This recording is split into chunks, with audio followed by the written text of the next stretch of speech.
있습니다. 성령 하나님께 부탁하노니 주님 저희의 마음을 말씀으로 다시금 새롭게 하시고 그 말씀이 우리의 심령의 한가운데 박혀서 새겨져서 우리의 영혼을 새롭게 하는 놀라운 기적을 경험하게 하여 주옵소서. 예수님의 이름으로 기도하옵나이다. 아멘. 오늘의 제목은 설교 제목 같이 한번 읽겠습니다. 읽습니다. 시작. 여러분이 앞으로 내 맘대로 살아도 될 것 같을 때 이 설교를 꺼내서 다시 들어보시기 바랍니다. 유튜브 채널 현재 오두막 교회는 8명의 구독자가 있습니다. 네, 들어보시면 좋을 것 같아요. 저는 많은 사람들이 카톨릭 구교에 대해서 많은 이렇게 비난을 하긴 해요. 사실 개신교 쪽에서. 근데 저는 신학교에 가고 또 신학을 공부하면서 카톨릭이나 구교에 굉장히 배울 바들이 많이 있구나라는 거를 생각하게 됐습니다. 예를 들어 성경을 연구하고 원어를 한국어로 버전을 번역하는 거는 정말 탁월해요. 왜냐면 그분들이 굉장한 언어 공부들을 많이 하고 깊이 있는 그 학식들을 쌓아놨기 때문에 우리는 개신교는 그 히브리어나 헬라어를 라틴어로 번역한 거를 뭐 영어로 번역해서 한국어로 온다던가 아니면 중국어로 번역한 거 한국어로 온다던가 뭐 이런 식으로 해서 번역본들이 하나 걸쳐서 이렇게 옵니다. 근데 그분들은 직역해가지고 번역을 하는 거예요. 우리는 이미 그렇게 해왔기 때문에 다시 워낙 그렇게 틀이 잡혀서 다시 원어에서 직접 하기가 어려워서 계속 조금씩 바꾸는 거예요. 직접 하더라도. 근데 이제 구교에서는 그거를 직접적으로 하기 때문에 굉장히 성경을 연구하는 데 탁월합니다. 또 기도의 방법에 있어서도 우리 개신교가 잃어버린 침묵이나 고독 또는 깊은 하나님과의 임재의 영성을 여전히 간직하고 있고 그것들을 통해서 많은 사람들을 도와왔기 때문에 최근에 그 개신교에서 이 구교에 관심을 가지고 기도 방법에 배우려고 하는 사람들이 많이 늘어나고 있습니다. 하지만 이런 장점에도 불구하고 몇 가지 단점들도 있는데 그 중에 하나는 당시에 그 구교가 기독교가 하나였을 때 굉장히 행위로 말미암아 뭔가 하려는 것들이 많이 있었습니다. 예를 들어 내가 선행을 베풀어야 구원을 받을 수 천국에 갈 수 있다라는 개념 또는 뭔가 내가 돈을 죄에 사함받기 위해서 돈을 내야 된다라는 면죄부의 개념들 이런 개념들이 사실 많은 그 당시에 하나님을 따르려고 하는 사람들에게 행위로 말미암아 구원을 받는다라는 그런 개념을 너무나 각인을 시킨 거예요. 그래서 그 이후에 사람들이 어떤 반란이 일어났냐면 반동이 일어났냐면 아니다. 예수님에게 인생을 드리면 예수님을 믿게 되면 우리가 하나님의 자녀가 되고 그거로 우리의 죄가 사함받았으며 의롭게 되었다라는 개념을 이제 성경에 잊혀진 부분들을 들춰내서 그것을 강조하기 시작했습니다. 여기에 선봉장을 섰던 사람이 이제 루터와 같은 사람들이 이제 선봉장에 섰고 종교개혁의 그 거대한 흐름입니다. 그리고 사실 루터는 개신교라는 다른 종교를 만들려는 건 아니었고 구교를 바꾸려고 했지만 의도치 않게 그 신교가 나왔고 현재 개신교의 형태들을 띄어가게 된 겁니다. 그런데 항상 이쪽에서 반작용을 이쪽으로 나오면 또 이쪽으로 너무 치우친 현상들이 생기게 되는 거예요.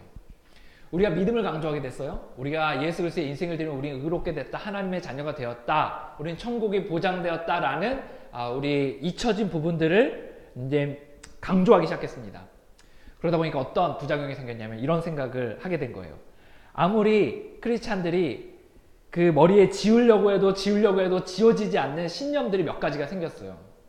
처음에 교회에 와요. 당신은 예수님을 믿으세요라고 이야기하면 사람들이 예수님을 믿어야 될 이유에 대해 생각하는데 내 죄를 사함받을 수 있다고 하니까 믿게 돼요. 그러고 나서 하나님의 자녀가 돼요. 그리고 천국이 보장되었다라는 구원의 확신을 계속해서 강조를 많이 하게 됩니다. 그러면서 우리 머릿속에 지워지지 않는 생각이 뭐냐면 내가 어떻게 살든지 간에 내 삶은 천국에 보장되었고 나는 의롭게 되었다 라는 생각이 머릿속에 각인돼 있어요.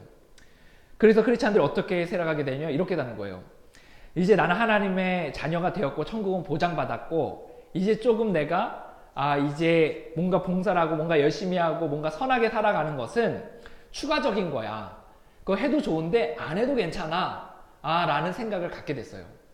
그래서 일부의 크리스찬들, 때로는 우리의 모습 안에서도 내가 구원받았으니까 나 하나님의 자녀니까 그냥 막 살고 싶은 대로 살아도 되지 않아. 라는 생각이 들 때가 있다라는 거예요. A 할까 B 할까? A는 좀 어려운 길, 선한 길, B는 좀 불편한 길, 조금은 양심을 거리끼는 일이 있을 때 A를 선택하려고 하다가 나는 하나님의 자녀고 천국이 보장받았으니까 뭐 B대로 살아도 되겠지 라는 생각으로 쉽게 선택을 하게 되는 일들이 많이 생겼다는 거예요. 그래서 크리스찬들 가운데 굉장히 앞과 뒤가 맞지 않는 일들이 생겼습니다.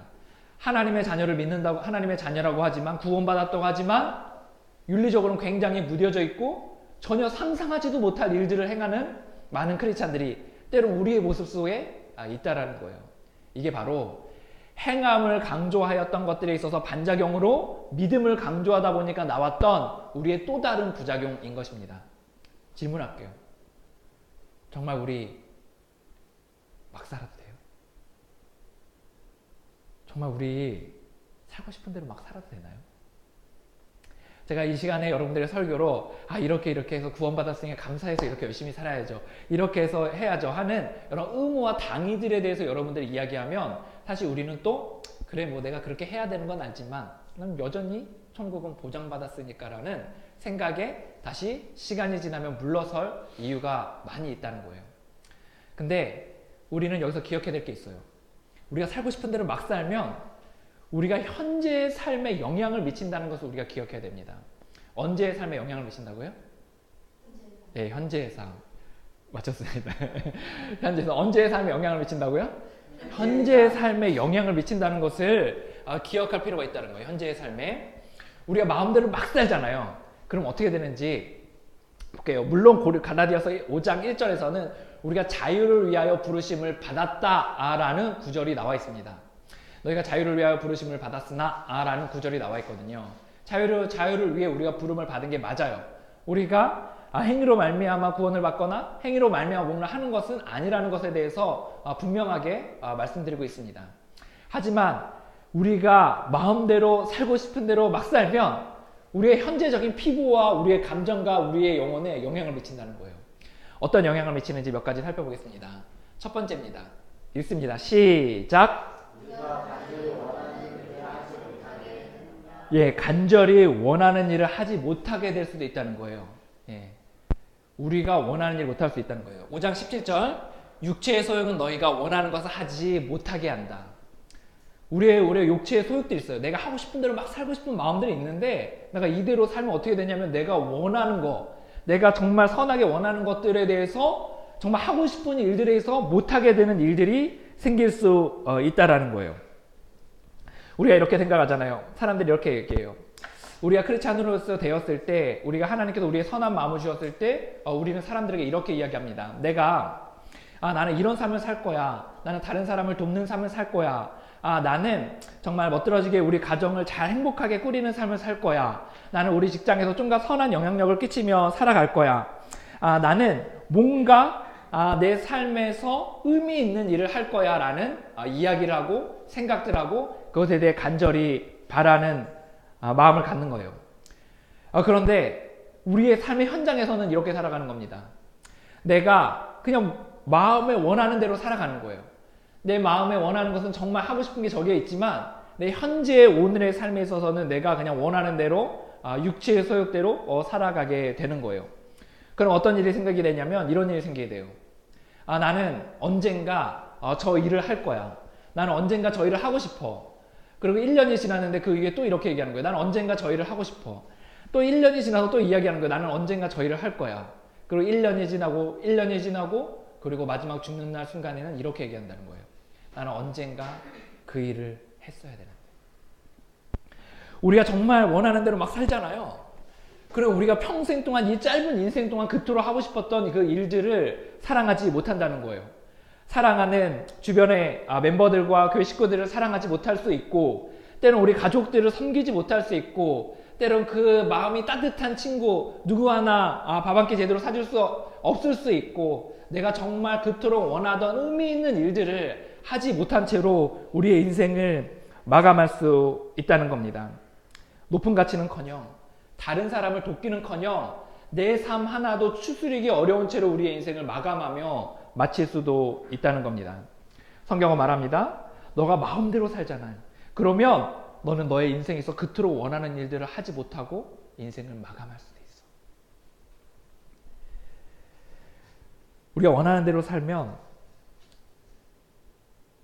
이런 일이 벌어질 수 있습니다. 같이 있습니다. 시작. 지옥 같은 삶을 산다. 지옥 같은 삶을 산다는 거예요. 21절에 이런 구절이 있습니다. 하나님 나라를 유업으로 받지 못한다 라는 게 있어요. 21절 마지막 절에 하나님의 나라를 유업으로 받지 못한다는 거예요. 이건 다시 말하면 무슨 말이냐면, 우리가 하나님 나라 안에서 누리는 그 놀라운 기쁨과 평안과 또 풍요의 삶들이 있습니다. 근데 내가 원하는 대로 그냥 내가 살고 싶은 대로 살면 이 안에서 누릴 수 있는 그 유업들, 그 기쁨들, 그 평안들, 그 누릴 수 있는 것들을 누리지 못할 수 있다라는 거예요. 하나님 나라의 삶에 대해서 우리가 생각하면 보통 어떻게 이야기하냐면 죽음 이후의 삶에 대해서 이야기합니다. 그렇지 않나요? 죽음 이후의 삶에 하나님 나라에 난 갈 겁니다. 이런 얘기를 해요.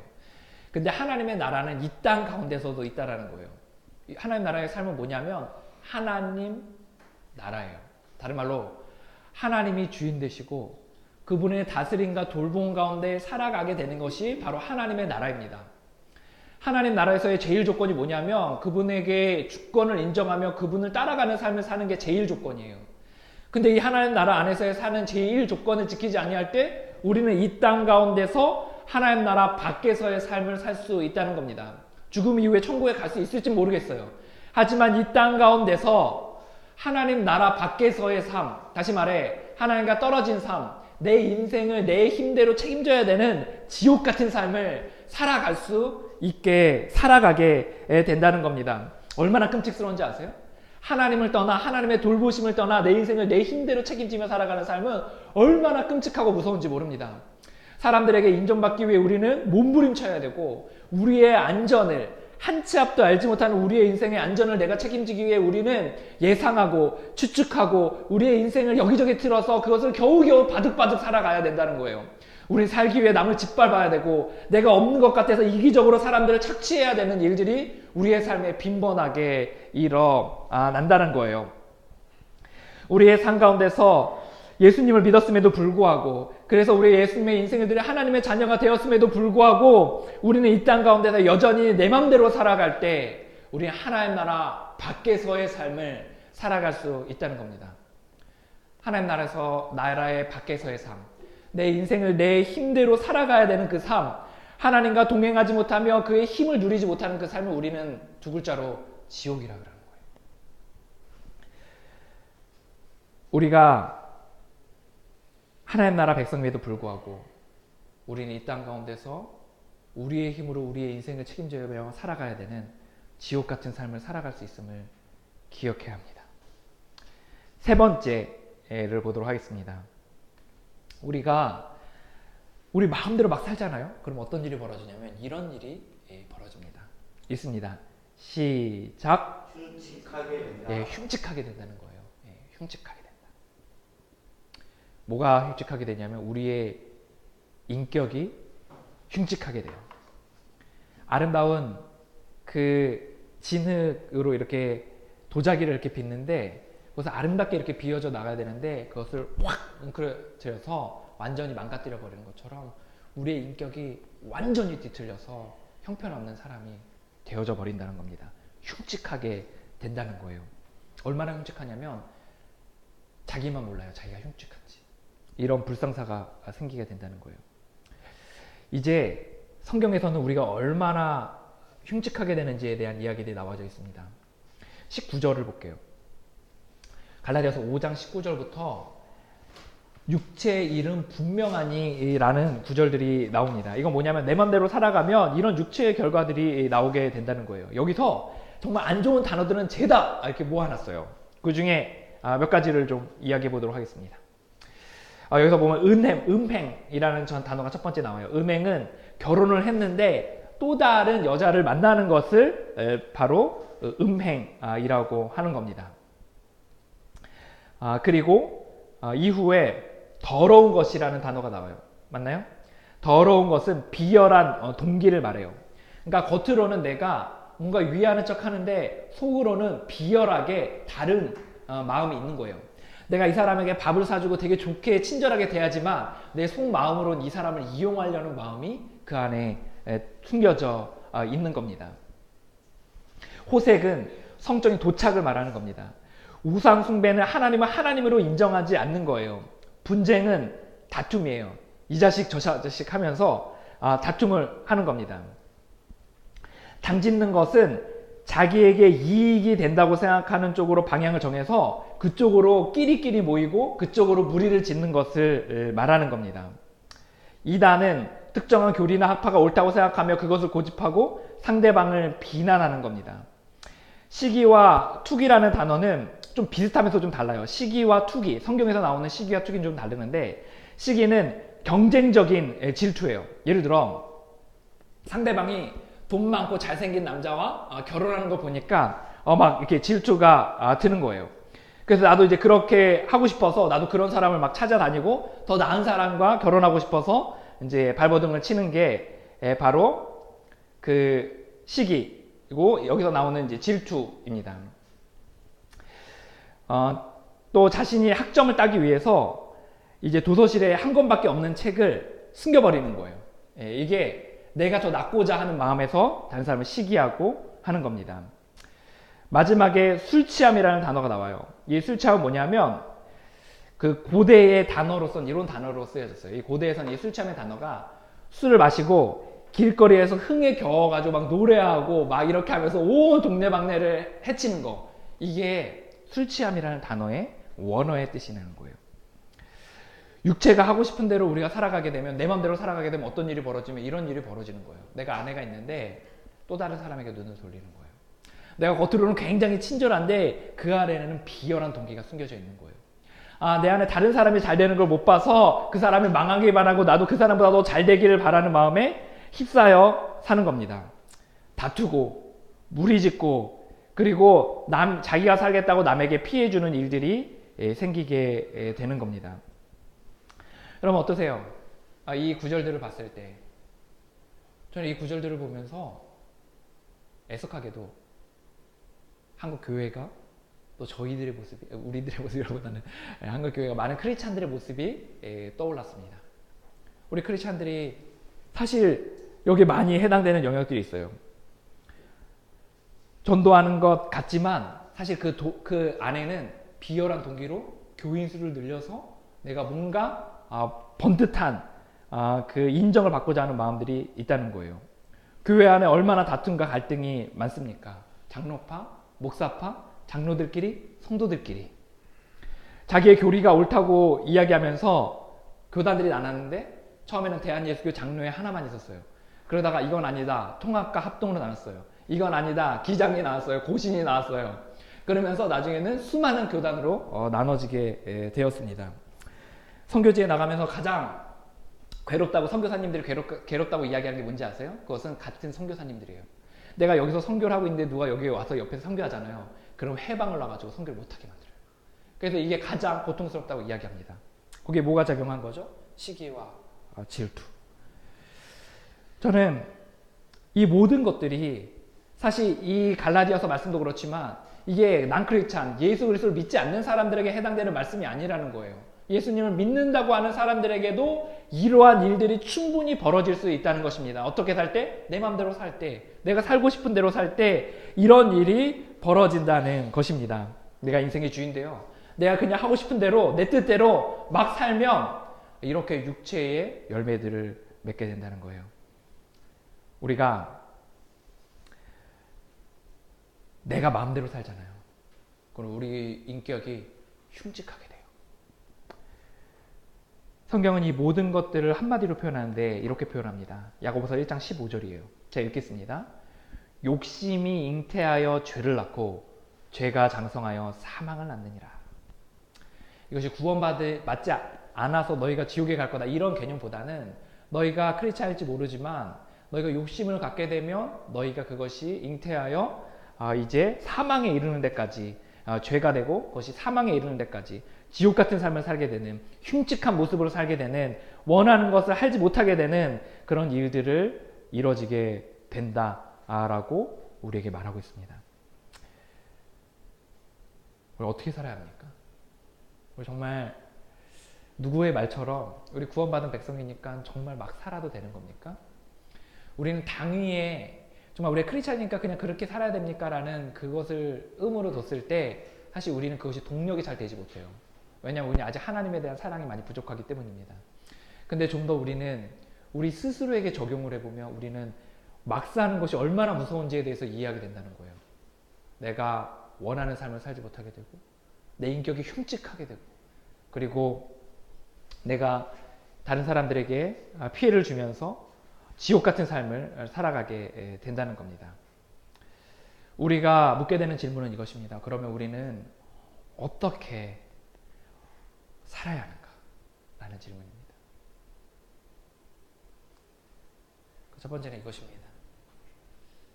같이 읽겠습니다. 읽습니다.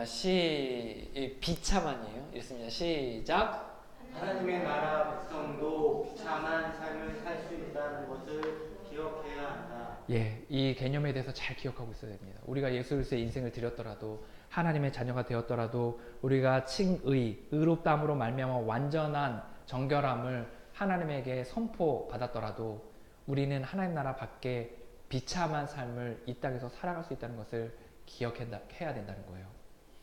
우리의 인생을 주님께 드리고 그걸 매일 따라가는 삶이 아니라 우리의 뜻대로 막 살아갈 때 우리 하고 싶은 대로 막 살아가면 우리는 이런 힘든 삶을 살아갈 수도 있다는 겁니다. 두 번째 에 대해서 보겠습니다. 우리가 이것을 기억하면서 나아갈 때 두 번째 봐야 될 것은 이것입니다. 같이 읽겠습니다. 읽습니다. 시작. 우리 안에 영으로 계신 하나님께 맡겨야 한다. 우리 안에 영으로 계신 하나님께 맡겨야 된다는 거예요. 여러분 제 리더들 중에 저에게 이런 이야기를 한 게 있어요. 이런 얘기를 했어요. 처음에 되게 예수님 믿는 거 되게 좋으시죠. 하나님을 따라가는 거 되게 좋으시죠. 근데 나중에는 소의 고리를 꺼가지고 소가 이렇게 따라가듯이 그런 삶으로 바뀌게 돼요. 하나님만 따라가게 되는 일이 생기게 될 거예요. 라는 이야기를 했거든요. 그러면서 그분이 늘 입에 붙인 게 하나님께서 인도하시면 내가 그렇게 해야죠. 라는 그걸 늘 이렇게 입에 달고 사셨어요. 우리의 삶 가운데서 하나님의 나라가 있고 하나님 나라 밖에서의 삶이 이 땅 가운데서도 존재한다는 것을 기억할 필요가 있습니다. 또 하나 우리가 이 비참한 삶에서 다시금 이 하나님의 나라 안에서의 살기 위해서는 어떻게 되냐? 우리가 그 주인을 인정해야 된다는 거예요. 우리가 그 나라의 왕을 존재해야 된다는 거예요. 그분이 누구냐면 우리 안에 계신 영이십니다. 하나님이세요. 또 다른 말로는 성스러운 영, 성령이라고 말합니다. 그래서 우리는 이렇게 해야 됩니다. 성령님, 내가 인생의 주권을 당신에게 드립니다. 내 의지와 생명을 당신에게 드립니다. 라고 날마다 고백하며 나아가야 되고 그분의 주권을 인정해야 된다는 거예요. 또 하나, 당신이 내 삶 가운데 원하는 당신의 뜻을 따라 살아가기 원합니다. 라는 고백 가운데 그 뜻을 알려달라고 기도하며 나아가야 된다는 거예요. 근데 놀랍게도 우리가 매일의 삶 가운데 그런 삶을 꾸준히 살아가기 시작할 때 주님께서 우리의 삶 가운데 서서히 인도라는 것을 해주시기 하는 상황들이 생기게 됩니다. 때론 상황을 열어주시고 때론 사람들의 입술을 통해 때론 말씀을 통해 우리가 어떻게 살아야 될지에 대해서 우리에게 알려주시기 시작한다는 거예요. 처음엔 아무런 느낌, 아무런 일, 아무런 상황도 벌어지지 않는 것 같을 수 있지만 우리가 꾸준히 그러한 삶을 살아갈 때 그분이 우리에게 말씀하시기 시작하고 말을 걸어오시기 시작하시고 우리가 그 길을 따라갈 수 있게 된다는 거예요. 우리가 그분의 주권을 인정하고 그분의 음성을 들으며 그분을 따라가게 될 때 우리의 삶 가운데 비로소 하나님의 나라 안에서의 삶이 펼쳐지게 될 겁니다. 이 하나님 나라 안에 있는 삶이 그럼 어떤 일이 벌어지게 되는지 아세요? 하나님 나라 안에 있는 사람들이 바깥에 있는 사람들을 만났을 때 이야기를 나누면 바깥에 있는 사람들이 이 안에 있는 사람들의 이야기를 잘 이해를 못해요. 예를 들어 내가 하나님과의 교제 가운데 하나님께서 내게 이렇게 말씀하셨습니다. 그럼 바깥에 있는 사람들 무슨 소리야? 하나님 무슨 말씀을 하시오? 내가 하나님의 말씀에 순종했더니 이런 놀라운 일들이 벌어졌습니다. 아니야. 그건 부동산 값이 올라서 그런 거야. 내가 부모를 잘 만나서 그래. 라는 이야기를 하는 거예요. 내가 이렇게 깊은 평안과 이런 그 두려움과 이런 것, 두려움이 떠나가고 평안과 담대함이 생겼습니다. 아니야. 너가 너무 약해서 신앙에 의지해서 너가 정신적으로 그냥 의지하려고 하니까 그렇게 자연스럽게 된 거야. 라는 것으로 이야기를 한다는 거예요. 이해를 못해요. 왜냐? 이 나라 안에서의 삶은 영적인 삶이고 보이지 않는 하나님과의 관계 가운데 삶이며 가운데선 보이지 않는 축복을 누리는 삶이기 때문입니다. 여러분 삶에 깊은 곳에서, 영혼 깊숙한 곳에서 아마도 여러분의 삶을 살아가면서 이런 마음들이 소리가 들릴지 모르겠어요. 막 살아. 살고 싶은 대로 살아. 천국에 가잖아. 예수님이 널 의롭게 했잖아. 라는 소리가 시시로 들게 될 거예요. 그때 또 다른 하나님께서 우리의 말씀에 세밀하게 말씀하신다는 걸 기억해 볼 필요가 있어요. 아니다. 너가 너의 마음대로 막 살게 되면 너는 너가 그토록 원하는 꿈꾸는 삶을 살지 못하게 되고 너의 인격도 흉측하게 되며 지옥 같은 삶을 살 수도 있단다. 내가 너의 인생의 주인이 되어줄 테니 내게 너의 인생을 맡기고 그리고 내가 너에게 인도하는 대로 그 삶을 따라가기 바란다. 이 하나님의 주권을 인정하시며 그분의 음성을 듣고 따라가시는 저와 여러분이 됐으면 좋겠습니다. 같이 기도하겠습니다. 저는 함께 기도할 거는 우리